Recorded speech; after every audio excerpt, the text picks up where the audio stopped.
नमस्कार, स्वागत छ यहाँहरूलाई नेपाल अनलाइन स्कुलको युट्युब च्यानलमा। आज हामी कक्षा 11को सामाजिक अध्ययन तथा जीवनोपयोगी शिक्षा भन्ने जुन विषय छ त्यो विषयभित्र रहेको एकाइ 3मा पर्ने जीवनोपयोगी सिपहरूको बारेमा चर्चा गर्नेछौँ र त्यसमा पनि त्यस अन्तर्गत पनि पाठ 1मा रहेको निर्णय प्रक्रियाको बारेमा आज हामी यो भिडियोमा छलफल गर्नेछौँ। र जीवनोपयोगी सिप भनेको त्यस्तो खालको सिप जसले चाहिँ मानव जीवनलाई सरल, सहज र सफल बनाउनको लागि मद्दत पुर्याउँछ। त्यस्तो खालको सिप चाहिँ जीवनोपयोगी सिप हो। र त्यो सिप अन्तर्गत हामीले आज पाठ 1मा निर्णय प्रक्रियाको बारेमा अध्ययन गर्दैछौँ र निर्णय प्रक्रियाको पनि आज हामी यो पाठमा रहेको सारांश, त्यो पाठभित्र रहेको सारांश चाहिँ यो भिडियोमा हेर्दैछौँ है त। र निर्णय प्रक्रिया भनेको के हो र निर्णय प्रक्रियामा चाहिँ कस्ता खालका प्रकारहरू हुन्छन् र निर्णय प्रक्रियाबाट चाहिँ कस्ता खालका चरणहरू हामीले पार गर्नुपर्छ, निर्णय प्रक्रिया चाहिँ कसरी कति बेला गर्नुपर्ने हुन्छ अथवा निर्णय कसरी गर्न सकिन्छ अथवा कुनै समस्या आइहाल्यो भने निर्णय कसरी गर्ने हो, यो कुराहरू हामीले यो पाठमा चाहिँ पढ्नुपर्ने छ र त्यसकै सार संक्षेपको रूपमा मैले यो भिडियो लिएर आएको छु है त। र अब निर्णय प्रक्रियाको बारेमा बुझ्दाखेरि सुरुमा त निर्णय भनेको के हो हामीले बुझ्नुपर्ने हुन्छ। निर्णय भन्ने बित्तिकै कुनै काम गर्नु पूर्व त्यो काम गर्ने वा नगर्ने भनी विचारपूर्वक गरिएको एउटा निष्कर्ष हो, त्यसलाई नै हामी निर्णय भनेर भन्छौँ है त। कुनै काम गर्ने वा नगर्ने भनेर हामी विचारपूर्वक चाहिँ एउटा निष्कर्षमा पुग्छौँ, त्यसलाई चाहिँ निर्णय भनेर भनिन्छ है त। अब यो निष्कर्ष अन्तर्गत चाहिँ के पर्छ भन्दाखेरि यो निष्कर्ष अन्तर्गत चाहिँ कुनै काम गर्नु पर्यो भने किन त्यो काम गर्ने, त्यसमा के गर्ने, कसरी गर्ने, कहाँ गर्ने, कहिले गर्ने भन्ने प्रश्नको समाधान गर्दै हामी चाहिँ एउटा निष्कर्षमा पुग्छौँ। कुनै काम गर्नु पर्यो भने त्यो किन गर्ने, कसरी गर्ने, त्यहाँ के गर्ने, कहाँ गर्ने, कहिले गर्ने हो भन्ने यस्ता खालका जुन प्रश्नहरू छ त्यसको समाधान गर्दै चाहिँ हामी एउटा निष्कर्षमा पुग्ने गर्छौँ। अब निर्णयलाई विभिन्न व्यक्तिहरूले चाहिँ परिभाषित गरेका छन्। त्यसमध्ये एकजना जर्ज आर टेरी भन्ने मान्छेले चाहिँ के दिएका छन् निर्णयको परिभाषा भन्दाखेरि 2 वा सोभन्दा बढी सम्भाव्य विकल्पहरूबाट एउटा सबैभन्दा राम्रो विकल्पको छनौट गर्ने कार्यलाई चाहिँ निर्णय भनेका छन्।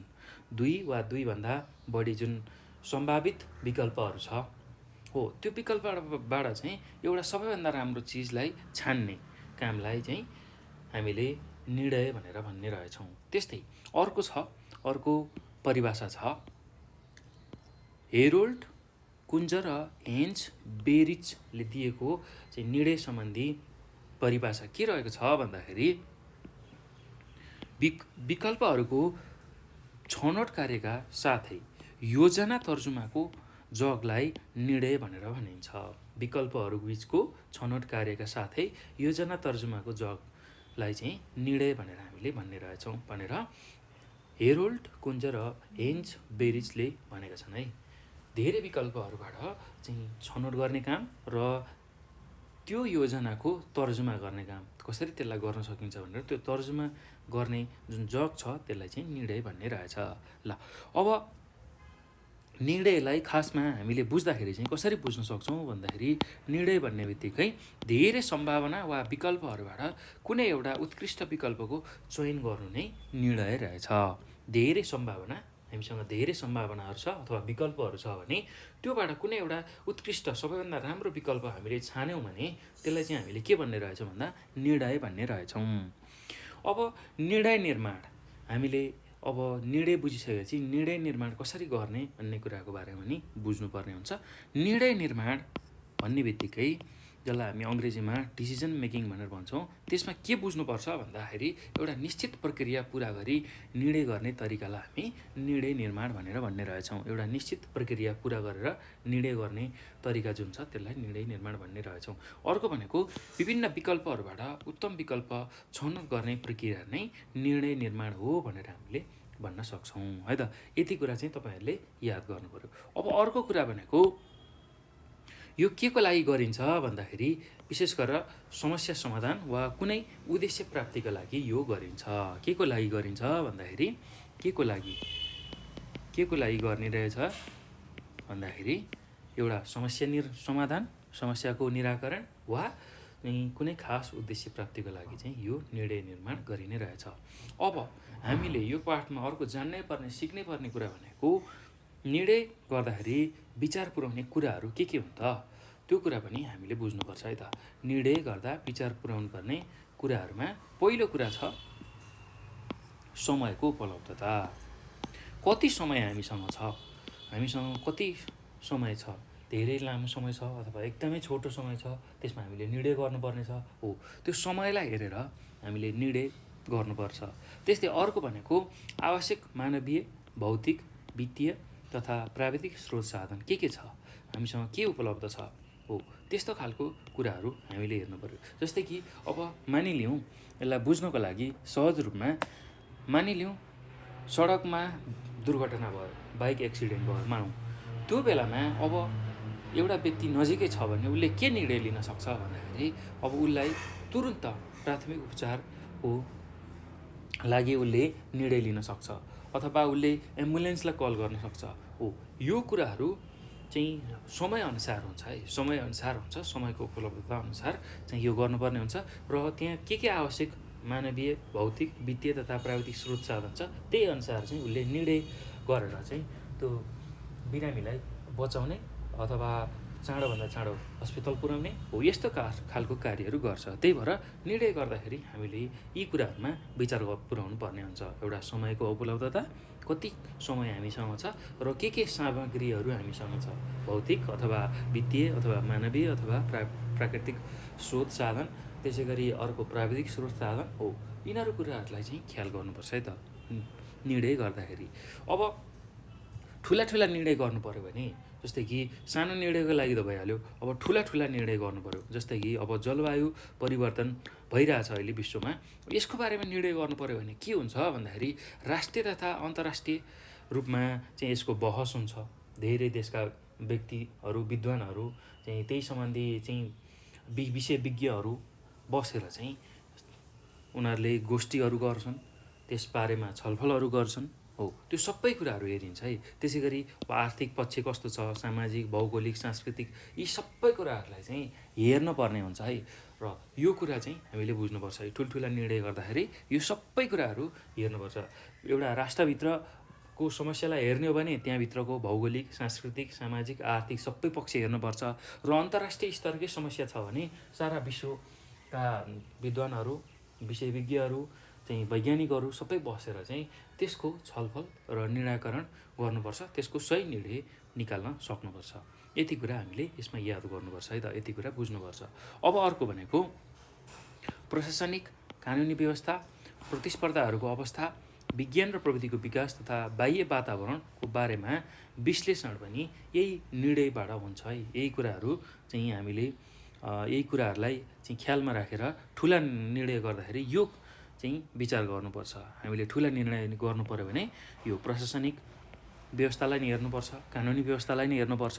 यो ठुला निर्णय गर्दाखेरि चाहिँ यो व्यवस्थाहरू सबैलाई हेर्नुपर्छ। प्रशासनिक, कानुनी व्यवस्था, प्रतिस्पर्धाहरूको अवस्था, विज्ञान र प्रविधिको विकास तथा बाह्य वातावरणको बारेमा चाहिँ विश्लेषण, यो सबै विश्लेषणहरू गर्नुपर्छ। ल, यति कुरा हामीले यसमा बुझ्नु पऱ्यो। त्यस्तै अब निर्णयको प्रकारहरूको बारेमा हामीले चर्चा गर्नेछौँ। निर्णयका प्रकारहरू कतिवटा छन् भन्दाखेरि एउटा छ सङ्गठनात्मक निर्णय, त्यसै गरी दोस्रो भनेको सामूहिक निर्णय, त्यसै गरी तेस्रो भनेको बढोत्तरी निर्णय, चौथो व्यक्तिगत निर्णय, पाँचौँ विवेकशील निर्णय, छैटौँ सहभागितामूलक निर्णय हो। यो निर्णयको प्रकारहरू भयो। अब यसको बारेमा थोरै चर्चा गर्छु म। ल, सुरुमा हामीलाई के दिएको छ भन्दाखेरि सङ्गठनात्मक निर्णय। अब यो सङ्गठनात्मक निर्णय भनेको कस्तो हो भन्दाखेरि कुनै कार्यालय वा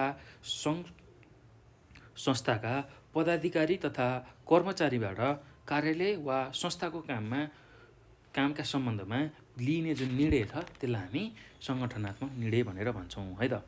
कुनै पनि कार्यालय अथवा सङ्घ संस्थाको जुन सङ्गठन अथवा पदाधिकारीहरू छ अथवा कर्मचारीबाट चाहिँ त्यो संस्थाको कामको सम्बन्धमा एउटा निर्णय लिन पर्ने हुन्छ। त्यो निर्णय निर्णयलाई नै हामी सङ्गठनात्मक निर्णय भन्छौँ। अब यस्तो खालको जुन निर्णय छ नि, यस्तो प्रकारको निर्णयहरू चाहिँ कार्यालय वा संस्थाको उद्देश्य प्राप्ति वा समस्या समाधान गर्नको लागि चाहिँ गरिन्छ भनेर हामीले बुझ्नुपर्छ है त। यो कुरा तपाईँहरूले चाहिँ सम्झिनु होला। अब अर्को छ सामूहिक निर्णय। सामूहिक निर्णय भनेको कस्तो निर्णय भन्दाखेरि आपसी हित वा भलाइका लागि सम्बन्धित व्यक्तिहरू एक आपसमा मिली गरिने निर्णयलाई हामी सामूहिक निर्णय भनिन्छ। अब यस किसिमका निर्णयमा एकभन्दा बढी व्यक्तिहरू सहभागी हुन्छन्। यस किसिमको निर्णयका धेरै व्यक्तिको सहभागिता हुने हुँदाखेरि चाहिँ निर्णय कार्यान्वयनमा सहजता समेत हुन्छ। ल यसरी सामूहिक रूपमा निर्णय लिँदाखेरि एकभन्दा बढी चाहिँ व्यक्तिहरू चाहिँ सहभागी हुन्छन्, अर्थात् धेरै व्यक्तिहरू चाहिँ सहभागी हुन्छन्, जसले गर्दाखेरि त्यो निर्णय कार्यान्वयन गर्न पनि सहज हुन्छ भनेर हामीले लेख्न सक्छौँ। त्यस्तै अर्को छ बढोत्तरी निर्णय। बढोत्तरी निर्णय भनेको कस्तो खालको निर्णय भन्दाखेरि निर्णय लिनुभन्दा पूर्व गरेका निर्णयलाई नै आधार मानि भइरहेको कामलाई थप परिमार्जन वा सुधार गरी लिइने जुन निर्णय छ त्यसलाई हामी बढोत्तरी निर्णय भनेर भन्छौँ। निर्णय लिनु पूर्व गरेका निर्णयहरूको आधार मानेर नै चाहिँ भइरहेको कामहरूलाई थप परिमार्जन वा सुधार गरी लिइने जुन निर्णय छ त्यसलाई हामी बढोत्तरी निर्णय भनेर भन्छौँ है त। अब जस्तो कि कुनै विद्यालयमा गत वर्षदेखि नै पूर्वाधार सुविधा कार्यक्रम सञ्चालन भइरहेकोमा आगामी आर्थिक वर्षमा चाहिँ व्यवस्थित पुस्तकालय भवन कसरी चाहिँ निर्माण गर्ने भनेर यस्तो खालको निर्णय लियो भने त्यसलाई चाहिँ हामी बढोत्तरी निर्णय भनेर भन्न सक्छौँ है त। त्यस्तै अब अर्को छ व्यक्तिगत निर्णय। व्यक्तिगत निर्णय भनेको कस्तो हो भन्दाखेरि व्यक्तिले आफ्नो दैनिक जीवनयापनका सिलसिलामा आफ्नो इच्छाअनुसार गर्ने निर्णयलाई व्यक्तिगत निर्णय भनिन्छ। यस किसिमका निर्णयमा व्यक्ति स्वयंबाट कार्य सम्पादन हुन्छ। यसको प्रभाव र असर चाहिँ कस्तो हुन्छ भन्दाखेरि सामान्यतया निर्णय लिने व्यक्तिमा मात्र सीमित रहन्छ। कस्तो खालको चाहिँ निर्णय उसले लिइन्छ त्यही कुरामा चाहिँ यसको प्रभाव र असर रहन्छ भनेर हामीले बुझ्नुपर्ने हुन्छ है त। त्यस्तै अब अर्को छ विवेकशील निर्णय। विवेकशील निर्णय भन्ने बित्तिकै के कुरा बुझ्नुपर्छ भने विभिन्न विकल्पहरूको पहिचान गरी तथ्य तथा प्रमाणहरूको विश्लेषणबाट प्राप्त निष्कर्षका आधारमा उपयुक्त तथा सर्वोत्तम विकल्पहरूको छनौट गरी गरिने निर्णयलाई विवेकशील निर्णय भनिन्छ भनेर हामीले बुझ्नु पर्यो। विभिन्न विकल्पहरूको पहिचान गरी तथ्य तथा प्रमाणहरूको विश्लेषणबाट प्राप्त निष्कर्षका आधारमा उपयुक्त तथा सर्वोत्तम विकल्पहरूको छनौट गरी गरिने जुन निर्णय छ त्यसलाई हामी विवेकशील निर्णय भनेर भन्छौँ। त्यस्तै अर्को भनेको सहभागितामूलक निर्णय। सहभागितामूलक निर्णय भनेको कस्तो हो भन्दाखेरि लक्षित समूह, लाभग्राही वा सरकारवालाहरूको फाइदा वा हित गर्नका लागि त्यस्तो वर्ग वा समुदायलाई समेत निर्णय प्रक्रियामा सहभागी गराई गरिने जुन निर्णय छ त्यसलाई हामी सहभागितामूलक निर्णय भनेर भन्छौँ। हाम्रो जुन लक्षित समूह छ, एउटा निश्चित समूह हुनसक्छ अथवा लाभग्राही, त्यसलाई लाभ उठाउन सक्ने जो व्यक्तिहरू छ त्यो समूहहरू छ, र सरकारवालाहरूको फाइदा वा हित गर्नका लागि जसलाई चाहिँ त्यो आवश्यक छ हो उनीहरूको फाइदा वा हितको लागि चाहिँ हामीले त्यस्तो वर्ग वा समुदायलाई समेत निर्णय प्रक्रियामा सामेल गराएर सहभागी गराएर निर्णय लियो भने त्यसलाई चाहिँ सहभागितामूलक निर्णय भनेर भनिन्छ है त। ल यति कुरा तपाईँहरूले यसको निर्णय प्रक्रियामा याद गर्नु पर्यो। अब अर्को छ निर्णय प्रक्रिया अन्तर्गतका चरणहरू। निर्णय प्रक्रिया अन्तर्गतको चरणहरू के छन् भन्दाखेरि अब सर्वप्रथम त समस्याको पहिचान गर्ने। निर्णय प्रक्रिया गर्दाखेरि के कुरामा चाहिँ कस्तो खालको चरणहरू हामीले अपनाउनु पर्छ भन्दाखेरि पहिलो भनेको समस्याको समाधान गर्ने। के समस्या छ त पहिला समस्याको बारेमा थाहा पाउनु पर्यो। त्यसै गरी समस्याको विश्लेषण गर्नु पर्यो। के कस्तो समस्या देखिएको छ पहिला पहिचान गर्नु पर्यो, त्यसको विश्लेषण गर्नु पर्यो, यसमा यो कुराहरू रहेछ भनेर विश्लेषण गर्नु पर्यो। त्यसपछि अब त्यो समस्यालाई कसरी चाहिँ हटाउने त, त्यसलाई चाहिँ कसरी हटाउने भन्दाखेरि अब विकल्पहरूको पहिचान गर्नु पर्यो। त्यहाँ चाहिँ के कस्तो विकल्पहरू छ त्यो कुरामा हामीले फोकस गर्नु पर्यो। त्यसपछि विकल्पहरूको विश्लेषण के कुराहरू गर्न सकिन्छ त त्यहाँ। त्यस्तै सबैभन्दा राम्रो विकल्पको छनौट के गर्न सकिन्छ। त्यस्तै पुनरावलोकन तथा मूल्याङ्कन। त्यस्तै अर्को भनेको निर्णय कार्यान्वयन हो। यसरी चाहिँ निर्णय प्रक्रिया अन्तर्गतका चरणहरू हुन्छ। अब मानिलिउँ सामान्य उदाहरण जस्तै कि काठमाडौँमा फोहोरको समस्या आयो। सुरुमा त कसरी आयो त्यो समस्या हो त्यसको पहिचान गर्नु पर्यो। फोहोर फाल्ने साइटमा केही प्रब्लम भइरहेछ कि, अथवा फोहोर यहाँ उठाउनको लागि चाहिँ प्रब्लम भएको छ कि त्यो कुरा हेर्नु पऱ्यो। अब समस्याको विश्लेषण गर्नु पऱ्यो, कसरी चाहिँ त्यो चाहिँ फोहोरको समस्या आइरहेछ र कति छ त्यो फोहोरको समस्या काठमाडौँमा, कुन कुन ठाउँमा फोहोर थुप्रिएको छ हो, त्यो कुरा हामीले बुझ्नु पऱ्यो। त्यसपछि अब विकल्प खोजीमा जानु पऱ्यो, कसरी चाहिँ त्यो विकल्प मा पुग्ने त, त्यो समस्या समाधान कसरी गर्ने, फोहोरहरूलाई कसरी उठाउने, के गर्न सकिन्छ त्यसको लागि, त्यो विकल्पको पहिचान गर्ने। अब फोहोर फाल्ने निषेध ठाउँ हेर्ने हो कि, अनि अब फोहोर फाल्ने र सरकारबिच चाहिँ कुरा नमिलेको हो कि त्यसलाई हेर्ने, सबै कुराहरू हेर्ने। त्यसै गरी विकल्पको विश्लेषण गर्ने, अब कसरी गर्दा चाहिँ छिटोभन्दा छिटो चाहिँ त्यो फोहोर चाहिँ उठाउन सकिन्छ र काठमाडौँलाई सफा राख्न सकिन्छ, त्यो कुराहरू विकल्पको विश्लेषणको रूपमा हेर्ने। र सबैभन्दा राम्रो विकल्प त्यहाँमध्येमा सबैभन्दा राम्रो विकल्प कुन निक्लिन्छ त्यसलाई नै चाहिँ हामीले पछ्याउने र त्यसपछि पुनरावलोकन तथा मूल्याङ्कन गर्ने, कसरी चाहिँ अब सबैभन्दा चाँडो त्यो समस्या समाधान हुन्छ त्यसलाई चाहिँ एकचोटि मूल्याङ्कन गर्ने, अनि त्यसलाई हेर्ने फेरि कसरी चाहिँ गर्दा चाहिँ छिटो हुन्छ, र त्यही अनुसार चाहिँ निर्णयलाई, त्यो जुन निर्णय हुन्छ अन्तिम डिसिजन हुन्छ त्यसलाई चाहिँ कार्यान्वयनमा ल्याउने। यसरी चाहिँ निर्णय प्रक्रियाको चरणहरू चाहिँ हामीले पार गर्न सक्छौँ है त। ल यति कुरा तपाईँहरूले यो निर्णय प्रक्रिया अन्तर्गत चरणहरूमा बुझ्नु पऱ्यो है त। अब निर्णय गर्न नसकिने अवस्थाहरू पनि हुन्छन्, त्यो कस्तो खालको अवस्था छ त्यसलाई पनि हामीले बुझ्नुपर्छ र तपाईँहरूको पाठमा यो पनि दिएको छ है त। निर्णय गर्न नसकिने अवस्थाहरू कस्तो हुन्छ भन्दाखेरि, निर्णय गर्न नसकिने अवस्था भनेको पहिलो अवस्था कस्तो बेला हुनसक्छ भन्दाखेरि, पर्याप्त सूचनाको अभाव हुँदाखेरि चाहिँ निर्णय गर्न हामीले सक्दैनौँ। हामीसँग पर्याप्त मात्रामा सूचनाहरू छैन, इन्फर्मेसनहरू छैन भने हामीले चाहिँ पर्याप्त चाहिँ निर्णय अथवा राम्रो निर्णय लिन सक्दैनौँ। र त्यस्तै स्रोत र साधनहरूको उपलब्धता, स्रोत र साधनहरू चाहिँ चाहिएअनुसार उपलब्ध छैन भने पनि हामी एउटा निश्चित निर्णयमा पुग्न सक्दैनौँ। त्यसै गरी समय सीमाले पनि हामीलाई निर्णय गर्न नसक्ने अवस्थामा पुर्याउँछ है त। र थोरै समय छ अथवा एकदमै थोरै समय छ त्यति बेला पनि मान्छेले राम्रो निर्णय लिन सक्दैन है, त्यो कुरा पनि बुझ्नुपर्छ। त्यस्तै भविष्यमा पर्ने असरहरूलाई सोचेर पनि मान्छेले अब त्यो निर्णय लिन सक्दैन। त्यस्तै अब विद्यमान नीति तथा कानुन, नीति र कानुनको दायरामा हामी रहेर चाहिँ अगाडि बढ्नुपर्ने हुनाले हामी एउटा सानो समाज, ठाउँ र राष्ट्रमा छौँ हो, त्यो अनुसारको कानुनहरू छ, त्यही अनुसारको कानुनहरू छ हो, त्यो कानुनमा सबैजना बाँधिएको हुँदाखेरि चाहिँ त्यही नीति र कानुन अनुसार नै हामी चल्नुपर्ने हुँदा कहिलेकाहीँ चाहिँ त्यो निर्णय गर्न नसक्ने अवस्था पनि हामीसँग हुनसक्छ। र अर्को भनेको निर्णय गर्ने अधिकार नहुँदा पनि हामीले त्यो निर्णय गर्न सक्दैनौँ है त।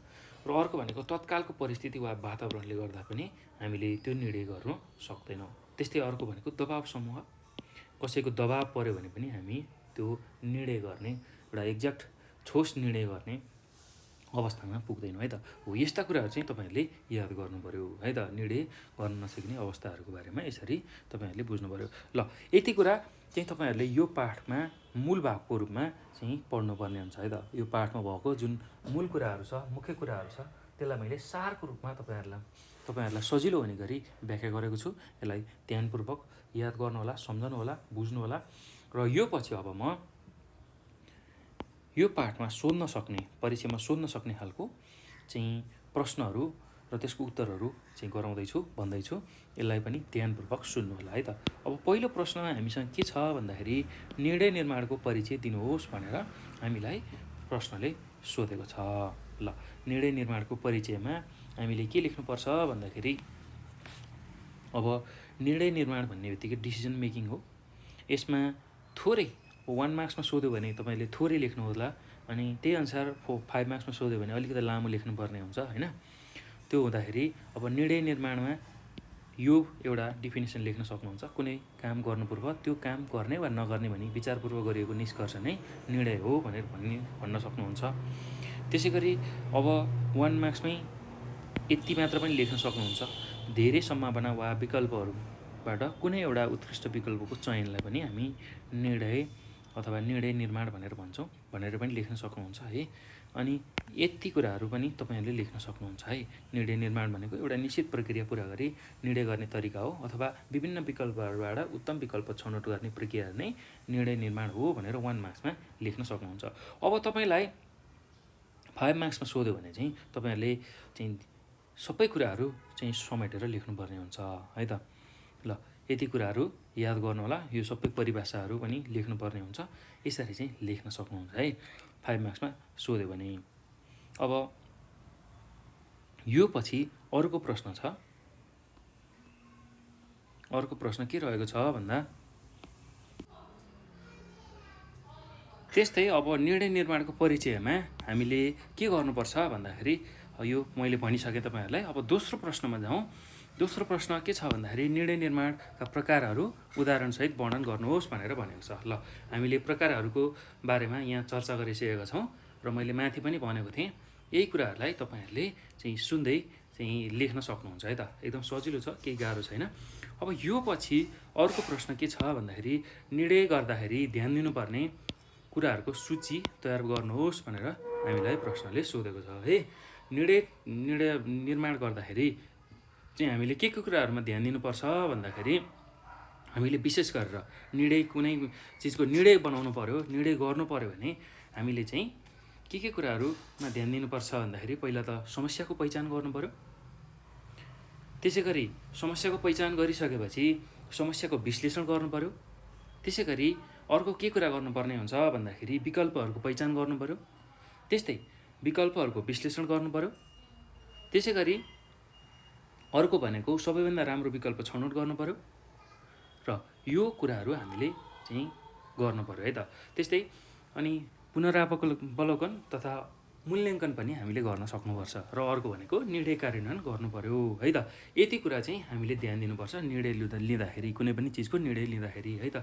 अब अर्को प्रश्न के छ भन्दाखेरि तपाईँहरूलाई के सोधेको छ भन्दाखेरि निर्णय निर्माण जटिल र व्यवहारिक काम हो, यस भनाइलाई आफ्नो तर्कले पुष्टि गर्नुहोस् भनेर सोधेको छ। अब यसमा हामीले के उत्तर लेख्न सक्छौँ भन्दाखेरि निर्णय निर्माण जटिल र व्यवहारिक काम हो किनकि हामीले लिएका निर्णय सही रूपमा कार्यान्वयन भएनन् र त्यसले निर्णय बमोजिम सकारात्मक प्रभाव पारेन भने त्यस्ता निर्णयको कुनै पनि प्रभाव रहँदैन। निर्णयहरू अनिर्णित हुने अवस्था पनि रहन्छ। जब परिस्थिति सहज हुन्छ, निर्णय गर्न खोजिएको सन्दर्भ चाहिँ व्यक्तिको लागि नौलो हुन्छ। जब परिस्थिति असहज हुन्छ, निर्णयहरू व्यर्थ हुन्छन्। निर्णय गर्दा 3वटा अवस्थाको सामना गर्नुपर्ने हुन्छ। एउटा हो निश्चितता, अनिश्चितता र जोखिम। जब कठिन अवस्था सिर्जना हुन्छ, निर्णय लिन हामीलाई गाह्रो हुन्छ। निर्णय कार्यान्वयनका पक्षहरू पहिल्याउन निकै मुस्किल पर्दछ। यस अवस्थामा निर्णय प्रक्रियाका लागि बाधा पुर्याउने केही तत्त्वहरू छन्। त्यो भनेको उद्देश्यको अस्पष्टता, त्यस्तै दोस्रो भनेको दबाव र प्रभाव, त्यसै गरी अर्को भनेको जानकारीको कमी, त्यस्तै अर्को भनेको सरकारी नीति, सामाजिक स्थिति र अर्को भनेको पर्याप्त सूचनाको अभाव हुन्छ हामीसँग।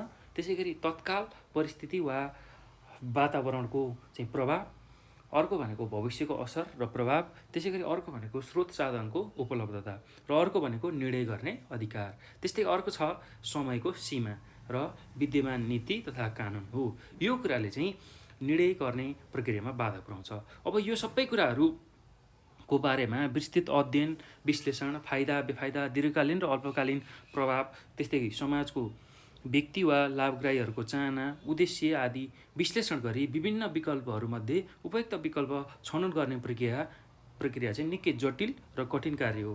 अझ कार्यान्वयनको चरणमा अन्य विकल्पहरू पनि देखा पर्छन् र अझ हामीलाई कठिन अवस्था सिर्जना हुन्छ भनेर हामीले लेख्न सक्छौँ। हो यसरी चाहिँ निर्णय निर्माण चाहिँ जटिल र व्यवहारिक काम हो भनेर हामीले पुष्टि गर्न सक्छौँ है त। यति कुराहरू चाहिँ तपाईँहरूले यसमा समेटेर लेख्न सक्नुहुन्छ।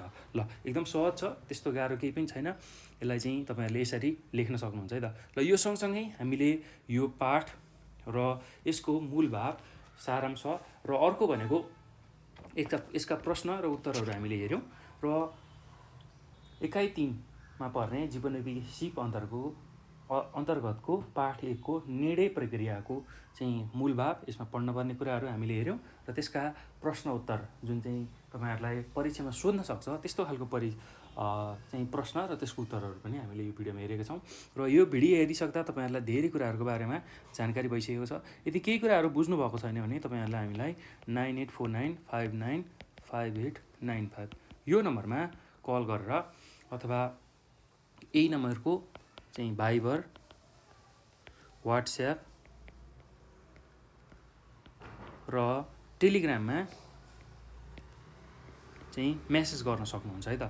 भाइबर, व्हाट्सएप र टेलिग्राममा चाहिँ मेसेज गर्न सक्नुहुन्छ र साथसाथै हाम्रो नेपाल अनलाइन स्कुलको फेसबुक त्यसै गरी टिकटकमा पनि हामीलाई फलो गर्न सक्नुहुन्छ र साथसाथै यो भिडियो हेरिसकेपछि तपाईँहरूले चाहिँ हामीलाई चाहिँ फलो गर्नुहोला, त्यस्तै सब्सक्राइब गर्नुहोला र सक्दो सेयर गर्नुहोला है त, र लाइक कमेन्ट सबै कुराहरू गर्नुहोला र चाहिँ सब्सक्रिप्सन गरिसकेपछि बेल आइकन पनि दबाउन नभुल्नुहोला। त्यो गर्नुभयो भने हामीले अपलोड गर्ने भिडियोहरू सबैभन्दा पहिला तपाईँहरूले चाहिँ प्राप्त गर्न सक्नुहुन्छ है त। ल, यति भन्दै म यो भिडियोबाट बिदा हुन्छु। तपाईँको समय शुभ रहोस्। धन्यवाद।